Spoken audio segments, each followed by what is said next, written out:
Welcome to శ్రీనాగు vlogs. మరో చెట్టుతో మీ ముందుకు వచ్చేసాను. ఇవాళ మీరు ఇదేం చెట్టు అని చెప్పనక్కర్లేదులేండి, నేనే చెప్పేస్తాను. 90s కిడ్స్కి అయితే బాగా తెలుసుంటుంది ఈ చెట్టు గురించి. ఎందుకంటే ఆ టైంలో అమ్మమ్మలు నాయనమ్మ వాళ్ళ ఇంటికి వెళ్తే ఇంటి దగ్గర ప్రతి ఒక్కరికి పొలాల్లో ఈ చెట్టు ఉండేది. ఇదేంటంటే కుంకుడుకాయ చెట్టు.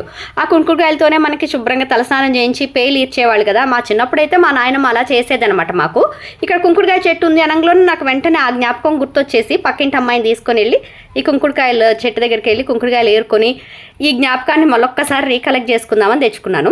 ఇప్పుడు మ్యాక్సిమం కూడా ఎవరు కుంకుడుకాయలు వాడట్లేదు. ఎందుకంటే అపార్ట్మెంట్స్లో ఉంటున్నారు, ఇండిపెండెంట్ హౌసెస్లో ఉంటున్నారు. కుంకుడుకాయలతో వచ్చే ఇబ్బంది ఏంటంటే కళ్ళలో పడితే చాలా మండుతుంది, అదొకటి.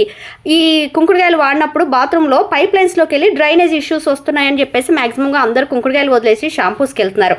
మీలో ఎవరైనా ఇప్పటికీ కుంకుడుకాయలు వాడుతున్నారా? వాడుతున్నట్టయితే కమెంట్ చేయండి. అలాగే నా ఛానల్ని ప్లీజ్ లైక్, షేర్, సబ్స్క్రైబ్ చేసుకోండి.